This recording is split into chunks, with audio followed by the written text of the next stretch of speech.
Mirë, atëherë po fillojmë. Çka do t'ju shpjegoj sot? Sot do të thonë do të punoj me disa funksione. Do të thonë do të bëjmë funksionin e shumës, funksionin e numërimit dhe funksionin e vlerës mesatare.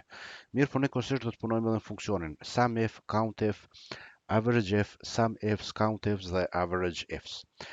Së pari të shohim, këtu e kemi një tabelë ku kemi shifrën e konsumatorit, ku një shifër e konsumatorit përgjigjet një konsumatori.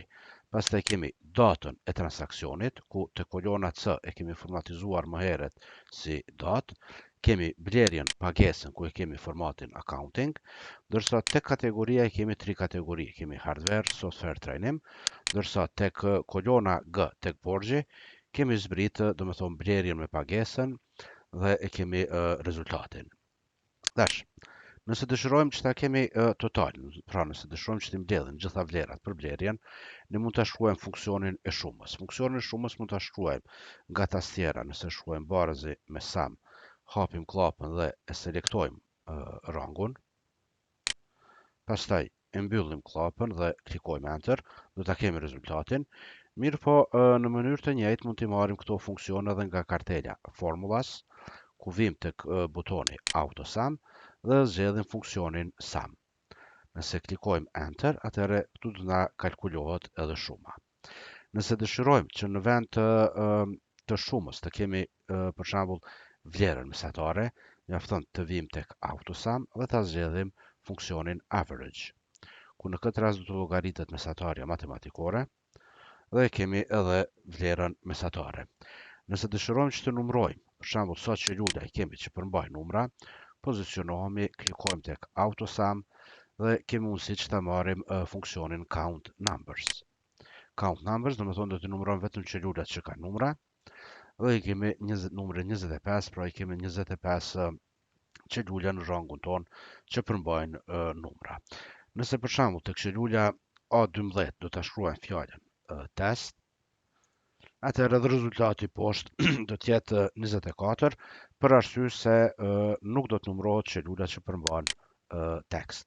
Do ta ndryshojmë këto, do ta kthejmë në vlerë numerike, do ta kthejmë numrin 222 dhe vërejmë se përse rezultati do ta ndryshon tek te numri 25.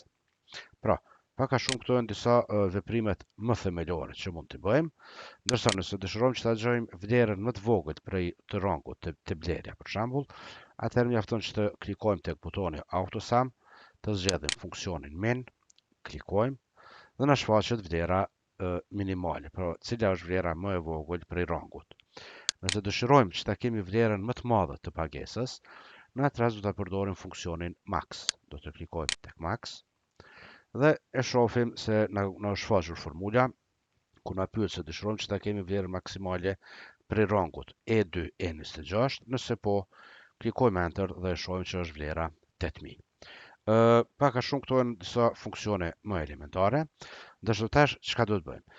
Tani do t'i bëjmë disa funksione tjera, ku do ta përdorim funksionin SUMIF, funksionin AVERAGEIF, dhe funksionin COUNTIF. Përdorimi këtyre funksioneve është mjaft i thjeshtë dhe funksioni SUMIF do ta llogarit shumën e një rangu të celulave duke u bazuar në një kriter. Funksioni AVERAGEIF do ta llogarit vlerën mesatare të një rangu duke u bazuar në një kriter, ndërsa funksioni COUNTIF do të numërojë celulat duke u bazuar në një kriter. Le të themi se ne dëshirojmë që të llogarisim shumën e blerjes për kategorinë hardware. Do të thonë, dëshirojmë blerjen për kategorinë hardware. Pra vetëm të fshim këto. Tani, do të pozicionohemi te celula ku dëshirojmë që ta kemi rezultatin.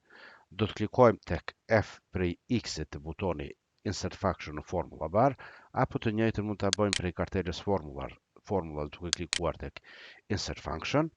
Dhe nëse dëshirojmë që ta marrim funksionin SUMIF, tani kemi mundësi që tek fusha Search for a Function ta vendosim për shembull emrin e funksionit SUMIF. Do të klikojmë tek butoni Go dhe Excel do të na gjen funksionin që kemi kërkuar edhe funksione tjera të gjashme. Pra në këtë rast na ka shfaq funksionin SUMIF dhe funksionin SUMIFS. Ne do ta marrim funksionin SUMIF, do t'i themi OK, dhe na hapet rrytarja function argument. Së pari neve na pyet se ku i kemi rangun për kriter. Pasi që ne dëshirojmë që ta llogarisim blerjen vetëm për kategorinë hardware, atëherë pasi kemi klikuar te range, do ta selektojmë rangun F2 F26 dhe te kriteri do ta shkruajmë kriterin ton. Do ta shkruajmë hardware. Ndërsa tek sum range do ta vendosim rangu i cili duhet të kalkulohet. Rangu i cili duhet të kalkulohet duhet të jetë rangu blerja, që është rangu D2 deri në D26. Do të klikojmë OK dhe do ta kemi vlerën 99632. Për ta parë më mirë do të shfaqim presjen që do të ndanë mishet, pra është opsioni Use Thousand Separator, pra shkova nga kartelja Home te grupi Number, klikova formatin Comma Style. Tash, në mënyrë të njëjtë, si e gjetëm shumën duke u bazuar në një kriter, tani do ta gjejmë edhe vlerën mesatare duke u bazuar në një kriter. Do shkojmë përsëri tek formulas, do të klikojmë tek insert function dhe tani do ta kërkojmë funksionin AVERAGEIF. Shkruajmë AVERAGEIF, do të klikojmë go, na lajmërohet funksioni AVERAGEIF, klikojmë OK. Përsëri tani do të veprojmë në mënyrën e njëjtë. Ku e kemi rangun për kriter? Rangu për kriter përsëri është kategoria, do të thonë prej F2 deri në F26. Kriteri jon është fjala hardware, ndërsa rangu cilin dëshirojmë që ta kalkulojmë vlerën mesatare është rangu i celulave D2 deri në D26. Do të klikojmë OK dhe e kemi se mesatarja për blerjeve për hardware është 2454.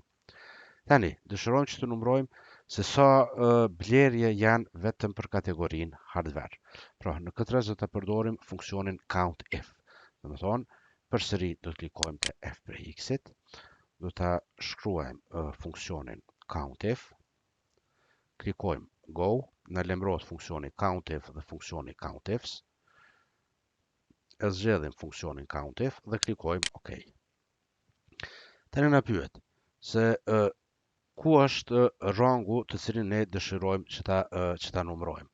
Pra, rangu në këtë rast është rangu F2 F26 dhe cili është kriteri jon. Kriteri jon është fjala hardware. Do të klikojmë OK dhe shohim se i kemi 8 blerje për kategorinë hardware. Këto janë funksione, do të thonë kur kryjmë kalkulime duke u bazuar në një kriter. Mirë po, shpeshherë do të kemi nevojë që të përdorim më tepër se një kriter. Në këtë rast do ta përdorim funksionin SUMIFS, funksionin AVERAGEIFS dhe funksionin COUNTIFS. Pra, të zgjerojmë kolonën. Nëse përdorim funksionin SUMIFS, AVERAGEIFS apo COUNTIFS, do të kemi mundësi që të vendosim deri në 255 kritere për një kalkulim. Pra, çfarë dëshirojmë që të bëjmë te funksioni SUMIFS? Dëshirojmë që të mbledhim të gjitha blerjet ku pagesa e tyre është më e madhe se sa 500. Pra, shumën e blerjeve për pagesë më të madhe se 500. Në këtë rast, përsëri do të klikojmë tek insert function, do të shkruajmë emrin e funksionit SUMIFS të cilin po e kërkojmë, klikojmë Go, na lajmërohet funksioni SUMIFS dhe klikojmë OK. Tani, së pari për dallim prej kur e përdorim funksionin SUMIF, së pari na kërkonte që ta vendosim rangun për kriter, kur përdorim funksionet me ifs, pra funksionin SUMIFS, AVERAGEIFS dhe COUNTIFS, së pari duhet që ta vendosim rangun për kalkulim.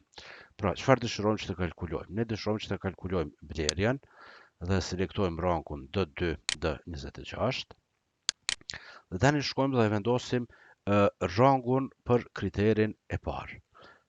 Rangu për kriterin e parë, do të thonë do të jenë pagesat më të mëdha se 500, do ta selektojmë pagesën, ndërsa si kriter do ta qesim më e madhe se 500 dhe nëse dëshirojmë që ta shtojmë edhe një kriter tjetër, atëherë shkojmë tek criteria range tu, do ta zgjedhim rangun te kategoria prej qelulës F2 deri te F26 dhe si kriter do ta vendosim vetëm hardware-in. Do ta shkruajmë hardware. Pra, çfarë kemi thonë? Kemi thonë të gjitha blerjet, të kalkulohen blerjet për pagesa më të mëdha se 500, ku kategoria e blerjes është hardware. Do të klikojmë OK dhe shohim se kemi vlerën 18.223. Në këtë rast, çka arritëm? Arritëm që ta bëjmë shumën në bazë të dy kritereve. Tani, në mënyrë të njëjtë, do të vazhdojmë ta vendosim, ta gjejmë edhe vlerën mesatare duke u bazu në dy kritere, ku e kemi funksionin AVERAGEIFS. Do të klikojmë, e shkruajmë AVERAGEIFS, do të klikojmë tek butoni Go, na lajmërohet funksioni AVERAGEIFS, e zgjedhim OK dhe ku e kemi rangun për vlerë mesatare. Është rangu blerja, pra selektojmë D2, D26, cili është rangu për kriterin e parë. Rangu për kriterin e parë është pagesa më e madhe se 500, e selektojmë E2, E26, e vendosim si kriter të parë, shkruajmë më e madhe se 500, ndërsa rangu për kriterin e dytë le të jetë kategoria, për rangu F2, F26, dhe kriteri i dytë që e vendosim është kategoria hardware. Klikojmë tek butoni OK dhe shohim se vlera mesatare për blerje hardware për mbi 500 euro është 3644.6. Tani, nëse dëshirojmë që të numërojmë në bazë të disa kritereve, atëherë do ta përdorim funksionin COUNTIFS. Pra, në këtë rast dëshirojmë që të gjejmë blerjet mbi 500 euro për kategorinë hardware. Në këtë rast, do të klikojmë tek butoni Insert Function, do ta shkruajmë COUNTIFS, do klikojmë tek butoni Go, klikojmë OK, dhe së pari vendosim rangun për kriterin e parë. Rangu për kriterin e parë është pagesa, pra e kemi rangun E2, E26. Kriteri i parë është më e madhe se 500, ndërsa rangu për kriterin e dytë është kategoria që e kemi rangun e qelulave F2, F26 dhe kriteri jon le të jetë kriteri hardware, do ta shkruajmë hardware dhe do të klikojmë tek butoni OK. Dhe e shohim se i kemi 5 blerje të cilat e plotësojnë edhe kriterin ton. Në praktik këto funksione do të përdorni shumë. Ngjeshëm te ky rezultat mund të vini edhe me veglën subtotal, me pivot tabela apo me opsione, apo nëse i filtroni dhënat. Mirë po, dhe kjo është një metodë e cila besoj se do t'ju hyjë në përdorim.